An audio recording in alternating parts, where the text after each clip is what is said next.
बिहार में लगातार आपराधिक मामले कम होने का नाम नहीं ले रहा है, लगातार बढ़ते जा रहा है। और इसके बाद विपक्ष और नेता प्रतिपक्ष तेजस्वी यादव आरोप लगा रहे हैं कि बिहार में महाजंगल राज आ गया है। और इसके बाद इन सारी चीज़ों पर बातचीत करने के लिए अभी हमारे साथ जेडीयू के प्रदेश सचिव साकेत कुमार सिंह जी जुड़े हुए हैं।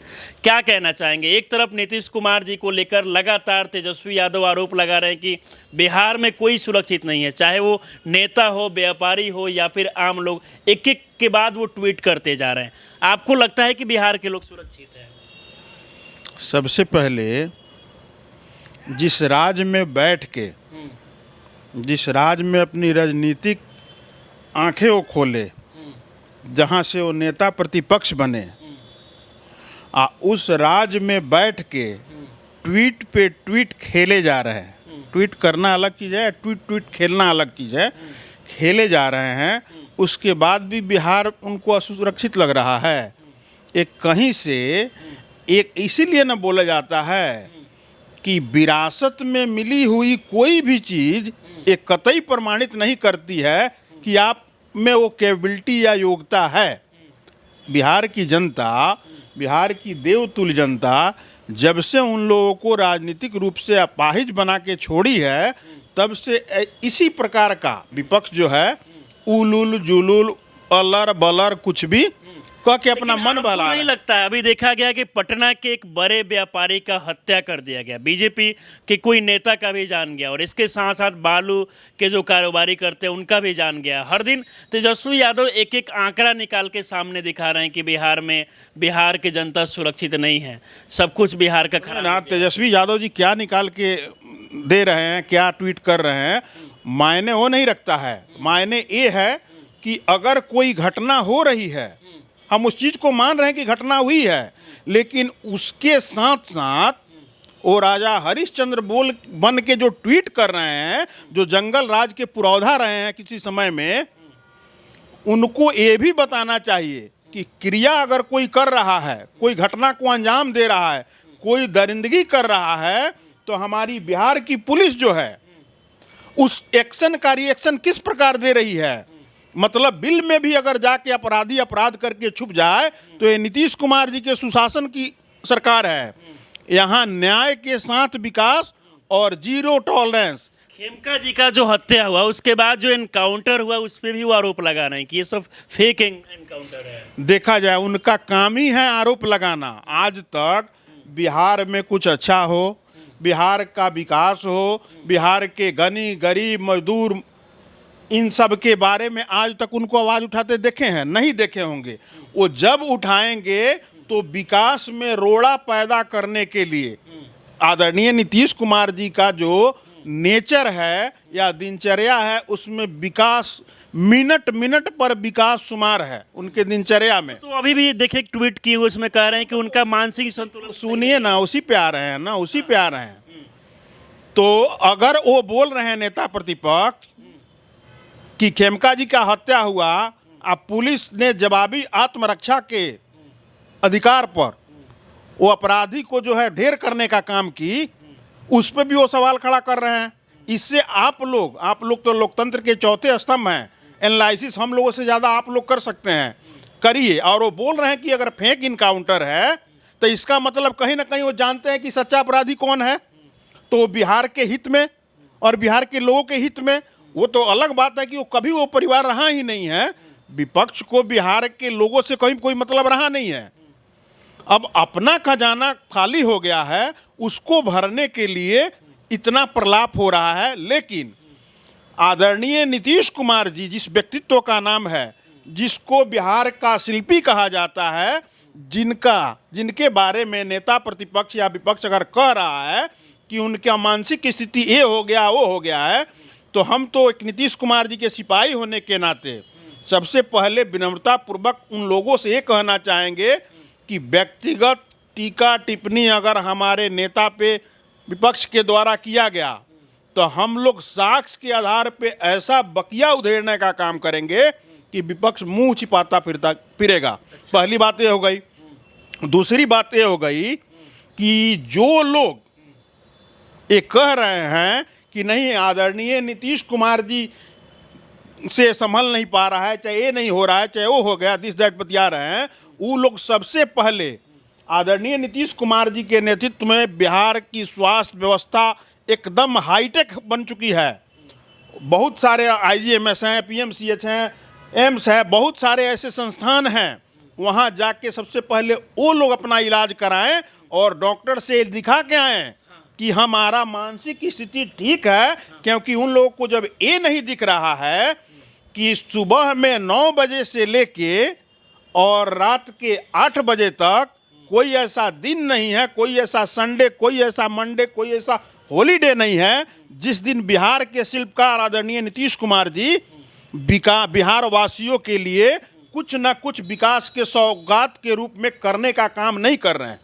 वो तो कह रहे हैं कि ये सब कुछ बिहार का शिक्षा खराब हो गया है, स्वास्थ्य सही नहीं है, लोग को बाहर इलाज कराने के लिए जाना पड़ता है बिहार से। देखिए, हम तो यही कहेंगे कि कुछ दिनों से खुद से खफा सा बैठा हूँ। नेता प्रतिपक्ष जी का जो हाल है या बिहार विपक्ष का जो हाल है, वो जब से जनता ने उन लोगों को राजनीतिक रूप से अपाहिज अपंगु बना दिया, तब से उन लोगों का प्रलाप जारी है कि कुछ दिनों से खुद से खफा सा रहता हूँ।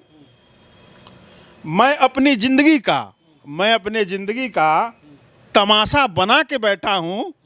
लोग जितना पाने की ख्वाहिश करते हैं, हम उससे ज़्यादा गंवा के बैठे हैं।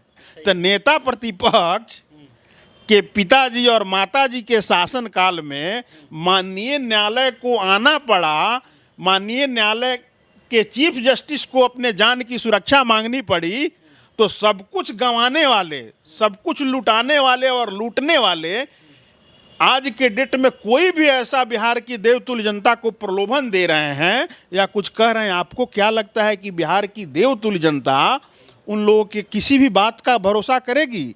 कतई नहीं करेगी, क्योंकि बिहार का मतलब आदरणीय नीतीश कुमार, NDA की सरकार, और तो अभी का जो परिप्रेक्ष्य है, डबल इंजन की सरकार है। केंद्र में NDA की सरकार, बिहार में NDA की सरकार, केंद्र के मुखिया आदरणीय देश के यशस्वी प्रधानमंत्री नरेंद्र मोदी जी और बिहार के शिल्पकार, विकास पुरुष आदरणीय मुख्यमंत्री बिहार श्री नीतीश कुमार जी के नेतृत्व में डबल इंजन की रफ्तार से बिहार प्रगति के पथ पे निरंतर आगे बढ़ रहा है। ये सब विकास के बाधक लोग हैं। ये लोग कितना ही प्रलाप करेंगे, बिहार की जनता इन लोगों को चू तक के देखना नहीं, इधर से सुना इधर से निकालने वाली काम करती है। तो इन लोगों के पास ट्विटर और सोशल मीडिया। तेजस्वी यादव का वीडियो देखा गया, चुनाव आयोग को लेकर वो कुछ बोल रहे थे, जिसमें से मीडिया बोलते हैं कि सूत्रों के हवाले से खबर है, तो वो बोल रहे हैं कि ये सब सूत्र नहीं बल्कि मूत्र है। अब देखिए, आप जब ये प्रश्न करते हुए संकोचित हो गए, अपने आप को संकुचित महसूस कर रहे थे, हम देख रहे थे आपको, वैसे तो इसीलिए चाल चरित्र का वर्णन आप कर लीजिए कि वो नेता विरोधी दल हैं, नेता प्रतिपक्ष हैं, और उनकी भाषा की मर्यादा देखिए। ऐसे ही गुंडाई उनके कार्यकर्ता करते हैं, बोलते हैं कि 90 वाला दशक आने दीजिए, हम ज़मीन में गाड़ देंगे। एम्बुलेंस को डंडा से मारते हैं, ऑटो वाले गरीब भाई मजदूर को, रिक्शा वाले को डंडा से मारते हैं, रोड पे टायर जला के आग लगाते हैं, कोनो सूत के नौटंकी करता है। तो बिहार की जनता ये सब तमाशा देख के उब चुकी थी। तो उन लोग को लग रहा था कि बिहार में कोई ऐसा क्या आएगा जिससे हम लोग भी सुनहरे बिहार की कल्पना या सुनहरे बिहार को बनते हुए देख सकते हैं। तो भगवान ने नीतीश कुमार जी के रूप में, जिनको आधुनिक बिहार के निर्माता बिहार की जनता प्यार से कहती है, उनको बिहार की बागडोर बिहार की जनता ने अपने आशीर्वाद स्वरूप बिहार का बागडोर 2005 में देने का काम किया। उस समय क्या मिला था आदरणीय नेता को? कुछ नहीं मिला था।